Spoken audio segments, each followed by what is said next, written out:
Gdzie te czasy, kiedy się czekało, Marvel wypuszczał nowy film, wow, trzeba go obejrzeć. No niestety chyba bezpowrotnie, przynajmniej na czas jakiś minęły, bo kiedy pojawił się, nie Marvel, tylko Marvels, film pod tytułem Marvels, stwierdziłem, ok, obejrzę. No i po obejrzeniu stwierdziłem, że chyba nie ma ciśnienia na to, ażeby ten film zrecenzować, bo rzeczywiście już minął prawie tydzień od premiery, a film... Równie dobrze mogłoby go nie być, nigdy by nie płakał. Fabuła jaka jest? Mamy nasze 3 bohaterki, tak? No wiadomo, jest Kapitan Marvel, jest oczywiście Monica Rambeau i jest tak samo oczywiście Miss Marvel, którą znamy oczywiście, Kamala. No i nagle okazuje się, że jest nowy złol.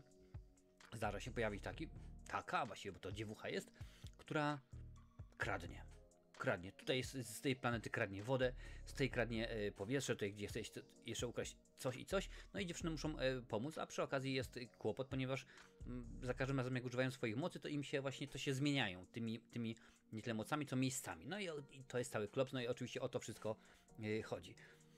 Fabuła jaka jest, każdy widzi. Przyznam szczerze, że jak zobaczyłem, że ona w pewnym momencie kradnie powietrze, to od razu, nie wiem jak ty, napisz mi, jeżeli miałeś tak samo, od razu mi się przypomniał film Mela Brooksa Kosmiczne Jaja, gdzie tam była mega pokojówka bodajże, która odkurzaczem wysysała powietrze, ponieważ brakowało go na planecie rządzonej przez prezydenta Mela Brooksa. I tak mówię, ja cię kręcę po prostu. Sam koncept tego złola, tej złoczyńczyni, niech tak będzie, jest totalnie wysany z palca. Naprawdę, jeżeli zamiast niej wziąć by złola z trzeciego Ironmana, drugiego Thora, z ostatniego Ant-Mana, cokolwiek, nikt by nie zauważył różnicy. No może tak, że ona w sumie bardziej była taka szara, Kang był niebieski, w Thorze był ciemny, może kolorystycznie by się coś nie zgadzało, ale oprócz tego rzeczywiście raczej wszystko jest to samo. Zacznę może od postaci. Jak można było zmarnować tak wielki potencjał, jaki ma Kapitan Marvel? Bo rzeczywiście Brie Larson, no popatrz co się dzieje z nią, jak tylko wjeżdża na pełnej w Avengerach, kiedy rozwala statki Thanosa, kiedy rzeczywiście jest pięknie, jest mocno, jest super. A tutaj po prostu tutaj się biją, tają ciach, ona oj, ale boli. No po prostu masakra, jak to w ogóle się nic nie daje. Postacie są niewykorzystane w każdym aspekcie. W żaden sposób to rzeczywiście się nie zgadza. Okej, Monica Rambeau, już nam przedstawiono ją wcześniej w WandaVision, o czym musiałem sobie przypomnieć, ponieważ jest tych projektów tak dużo, to już jest chyba 33 film Marvela, że nawet o tym nie pamiętałem, że ona się już pojawiała wcześniej. Tak się zastanawiam, skąd ja ją znam, o co tutaj chodzi. W ogóle ona miała wyglądać, taki był przynajmniej komiks. W komiksie miała wyglądać właśnie, wzorowano się na Pam Grier, bardzo fajnej aktorce z lat, no, powiedzmy 80., 90., jak znałeś, jak widziałaś Nico z Seagalem, albo chociażby Jackie Brown, Quentina Tarantino, to dokładnie wiesz, ale to nie tylko takie filmy. No ale okej, pojawiła się i no wiadomo, jest ta powiedzmy zadra, że Kapitan Marvel, że ją troszeczkę zostawiła, że nie widziały się, że tutaj był to oczywiście ten przeskok, ale tak na dobrą sprawę to jest wszystko i to jest tak pokazane po macoszemu, tak szybciutko, że moja recenzja jest dłuższa niż to, jak szybko ten wątek się rozgrywa w filmie, jakby tak złożyć to wszystko do kupy. Całość teoretycznie ma ratować Kamala, czyli Miss Marvel, bo ona tutaj rzeczywiście ma w miarę ważną rolę, bo oczywiście pojawia się jej rodzina i jest ten cały aspekt, bo tutaj już w tym momencie było, proszę bardzo, bardzo ważna aktorka, właściwie postać, bo no, serial był ciekawy, to nie trzeba mówić źle o Miss Marvel. Miss Marvel mi się podobała. No ale te postacie są tak niewykorzystane, tak jednowymiarowe, że zastanawiam się, kto pisał ten scenariusz. Czy gdzieś zatrudnili Patryka Wegę i powiedzieli mu, pisz proszę bardzo, a może Blankę Lipnicką, czy jak on tam się nazywa. No masakra po prostu, jest naprawdę, jest koszmarnie. Ten złol jest tak niewyrazisty, tak w ogóle bezsensowny, tak bzdurny, że zastanawiam się po co. Chyba tylko i wyłącznie po to, żeby odhaczyć, kurczę, patrzcie, w 23 nie mamy żadnego dobrego filmu, to damy The Marvels. No i dalej nie macie żadnego dobrego filmu, bo dostaliśmy Thora 4, który był po prostu śmiechem na sali, a Ant-Manie 3, no to wiadomo, że jest dno. Teraz rzeczywiście ta produkcja. Coś Marvel ostatnio nie ma dobrej pasy, bo dostaliśmy beznadziejny, to nie boję się ukryć, beznadziejny serial Secret Invasion z Nickiem Fury, który tutaj powraca rzeczywiście na pełnej, jest mocny, jest dobry, tylko po to, że potem się okazało, że ten Nick Fury tak już troszeczkę jest dziadział, wygląda z tą brodą siwą całą w tym płaszczu, wygląda jak jakiś po prostu menel ze Biedronki, gdzie tam próbuje pchać wózek i zbiera puszki do niego, więc to rzeczywiście też nie wygląda dobrze. I mieliśmy ten beznadziejny serial i z drugiej strony dostajemy genialny, rewelacyjny serial o Lokim. Jest cudnie, a na to wszystko dostajemy 3 filmy, które się do niczego nie nadają i no nie bez kozery. Sprawdzałem specjalnie przed nagraniem tej recenzji, jak duży jest spadek, no bo tak domyślałem się, że taki będzie odnośnie pierwszego weekendu, więc w weekend otwarcia film zarobił 47 bodajże milionów dolarów i spadek jest o 74% z poniedziałkiem, więc rzeczywiście koszmarnie, a Variety albo jedna, no w każdym razie jakaś tam z hollywoodzkich gazet, z hollywoodzkich periodyków we wrześniu studio ocenia, szacuje, że w weekend otwarcia The Marvels zarobią 100-120 milionów. Na początku października to już było 60-70. Tydzień przed premierą było już, że około 40-50 milionów, więc widać jak to... No, jak oni to mierzą, nie wiem. No, kiedyś od Przedszkola do Opola był oklaskometr, prawda? Może tutaj mają swój tak zwany hypometr? Czy po prostu wchodzi koleś na Google i... No to wyszukajmy coś, zobaczymy ile osób... O patrz, Skruch nie kliknął The Marvels, to będzie lipa. Ale jest dobrze, bo Lincoln i Galerian też nie kliknęli. Aha, no i super. Więc rzeczywiście jakoś może tak to wyglądało. Naprawdę nie mam pojęcia. Więc mamy postacie, które w ogóle nas nie interesują. Ja w żaden sposób się nie identyfikowałem, w końcu się udało, z żadną z tych postaci. I muszę przyznać, że gdyby... No to dużo mówić. Gdyby nie było ich i zamiast tych dziewczyn dostalibyśmy Ant-Mana albo Thora, to nie zrobiło mi to w ogóle żadnej różnicy. Mimo że pojawia się Valkyria, jak mówiłem wcześniej, pojawia się Nick Fury. No nie mam pojęcia, chyba w ostatnim momencie chcieli wszystko ratować, bo ostatni zwiastun tak patrzyłem, a tutaj pojawia się gdzieś tam we wspominkach, wiesz, taka chamska mgła i w ogóle tylko że brakowało harfy. Pojawia się, patrzę, jest Iron Man, jest Kapitan Ameryka i tak dalej, Mówię, okej, no rzeczywiście może coś będzie, może będzie znowuż bawienie się z tym kontinuum czasoprzestrzennym, multiversum, bo rzeczywiście to jest dosyć hardkorowe, no ale okazało się, że nic absolutnie z tego nic nie ma. Troszeczkę mamy nawiązań oczywiście do WandaVision, no bo jak żeby nie. Mamy nawiązań, no bo wiadomo, wtedy film był kręcony wspólnie, w tym samym czasie co był kręcony 4. Thor i 3. Ant-Man, więc gdzieś tam powiedzmy oczko raz, drugi, trzeci jest puszczone. Pojawia się, jak już mówiłem wcześniej, Nick Fury już po raz 15. Po raz 15 się pojawia, tak jak najbardziej, Samuel L. Jackson jako Nick Fury we wszelkiego rodzaju produkcjach. Czy to wiesz, film, w którym gra ważną rolę, jedną z głównych ról, jak powiedzmy w Kapitan Marvel, czy tam gdzieś powiedzmy pojawi się na koniec jak w jednej ze scenie w Iron Manach. Więc tak oczywiście tutaj jest. I dostaję film, gdzie mam bohaterów, którzy totalnie mnie nie interesują, w ogóle mam wywalone na nich. Zwol, to jest śmiech na sali, wygląda jak po prostu jak skrzyżowanie, jak on się nazywał, oj, patrz, no, wypadło mi z głowy. W każdym razie tego tak szybko biega w Marvelu, oczywiście od X-Menów bardziej. Oczywiście go kojarzymy, podrzuć mi, bo w tym momencie wypadło mi z głowy, może za chwilę mi rzeczywiście wróci do głowy. Brat Wandy Maksimow, czyli Pietro Maksimow. Skrzyżowanie jego z jakimiś, wiesz, celebrytami, które teraz wyglądają tak, jak wyglądają. Fabuła, no, proekologicznie. Może kilka pomysłów było rzeczywiście. Może rzeczywiście kilka pomysłów Nia Da Costa miała, ale nie udało się. W ogóle sama w wywiadzie powiedziała, ten film w porównaniu do poprzedniego filmu, czyli do Captain Marvel, będzie dużo bardziej poważny. Będzie rzeczywiście mocniejszy, będziemy stawiali mocne tony. Tak sobie myślę, gdzie? Kiedy jest mocniej, jest poważniej? Czy w momencie, kiedy jadą na planetę i po 3 minutach mam już dosyć osób, które śpiewają cały czas?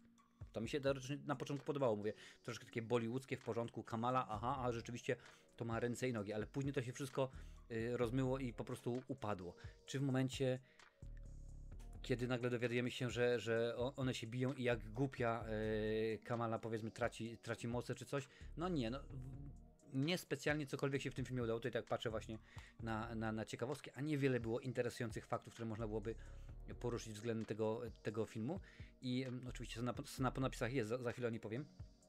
I tak zastanawiałem się, co jest nie tak. Przez lata, no bo w tym momencie to już są lata, dostawaliśmy dobre, ciekawe produkcje, wiesz, było tak, że Marvel super fajne filmy, DC złe, DC dobre animacje, Marvel. A w tym momencie wygląda na to, że Marvel tylko co jakiś czas potrafi wypuścić dobry serial. co jakiś czas, bo oczywiście nie każdy. A tutaj naprawdę nic filmowo się nic nie zgadza w tej produkcji. I tak zastanawiałem się, czy to chyba rzeczywiście tylko i wyłącznie ten film wypuszczono dlatego, że był podpisany kontrakt z Brie Larson na zasadzie, słuchaj, podpisałeś kontrakt na to, że pojawisz się w 3 filmach. Okej, to już mamy odhaczoną Captain Marvel, mamy już odhaczonych Avengerów, teraz mamy to, dobra, teraz może dziękuję bardzo i po herbacie. Zresztą sama powiedziała, że bardzo chętnie wróci po raz wtóry. Tak samo jak Kamala powiedziała, nasza aktorka grająca Kamalę, powiedziała, że bardzo chętnie wróci, ale nie wypowie się więcej na ten temat, dopóki nie dostanie sama solowego filmu albo drugiego sezonu Miss Marvel, więc no rzeczywiście jeszcze nie ma ugruntowanej pozycji i coraz cieńszą wydaje mi się pozycję w Marvelu ma Kevin Feige.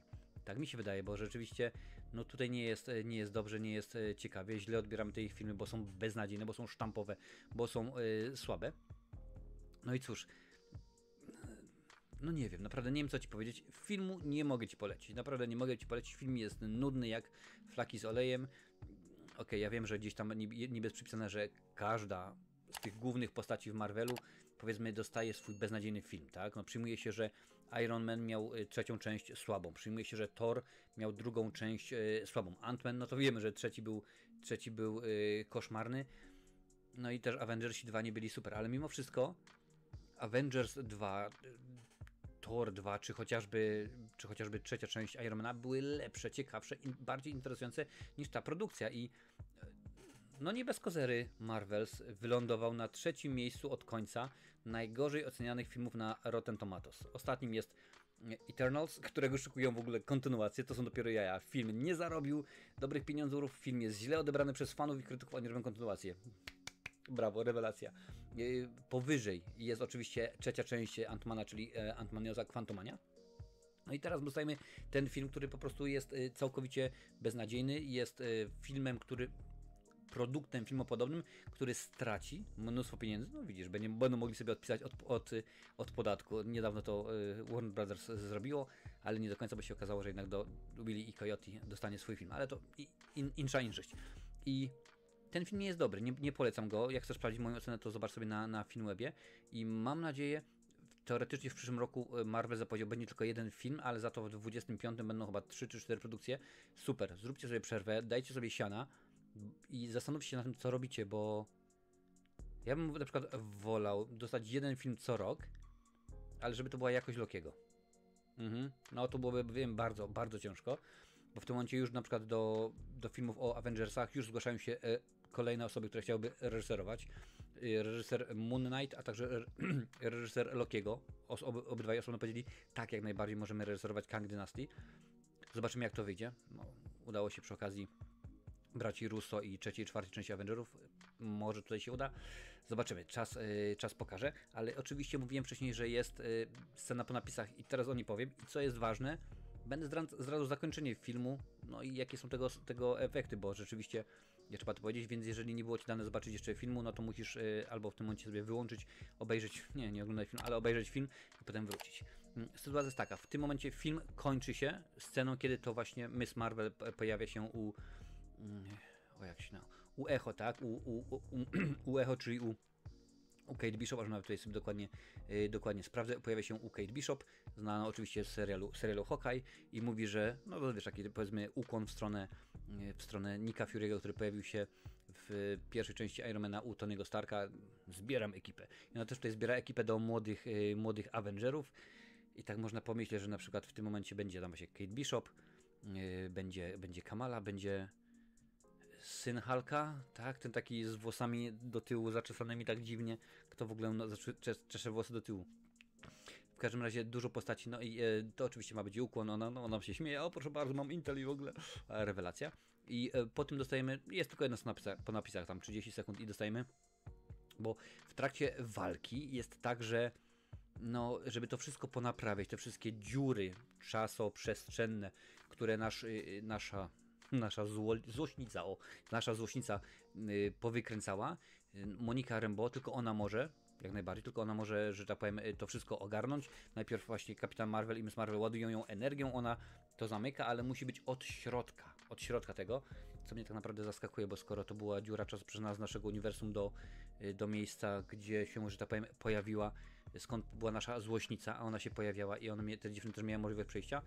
Rozumiesz, co chodzi? Też powinna wrócić, ale dobra, nie ma jej, znika, po prostu ciach, pach, dziękuję bardzo, nie ma jej i budzi się nagle, gdzie ja jestem i nagle okazuje się, że pojawia się jej matka, która oczywiście zmarła bodajże na raka i pojawia się również Bestia, czyli Hank i okazuje się, że trafiła do uniwersum X-Menów, którego uniwersum X-Menów tego jeszcze nie wiadomo, nie ma sprecyzowanego, która to ziemia oczywiście, no może to być teoretycznie to powinno być jedno uniwersum, teoretycznie mówię, no ale wiesz, że mamy uniwersum, w którym, że tak powiem, pojawiają się wszyscy, potem mamy uniwersum, gdzie jest tylko i wyłącznie Logan, czyli różnych jest kilka opcji, w każdym razie tam się pojawia i jest najprawdopodobniej taka opcja, że wróci do głównego nurtu, do świętej chronologii, jakby powiedział Loki, mniej więcej w okolicach Avengerów. Bo tam będzie w tym momencie jazda z multiversum, wiesz, że różnego rodzaju światy, różnego rodzaju ziemie, przejścia i tak dalej, szmery, bajery, pompki, rowery. No i wtedy będzie zrobione w ten sposób, że ona się pojawi, przejdzie z powrotem, no bo oczywiście tutaj teoretycznie mogła, ale nie mogła, ponieważ żeby to było bez sensu, bo rzeczywiście skoro Złol tak się cały czas przemieszczał bez sensu w ogóle, no to ona tak się nie może przemieszczać, bo to byłoby bez sensu. Ogólnie film jest bez sensu, a więcej, pewnie, że tak, bo było więcej, no niekoniecznie bez sensu. Niektóre projekty były lepsze, niektóre były gorsze. Tutaj recenzji Marvelowych, komiksowych możesz sobie znaleźć. A ja muszę sobie obejrzeć dobrego. Naprawdę coś dobrego. Ty, chyba Patryk Wega wypuścił nowy film.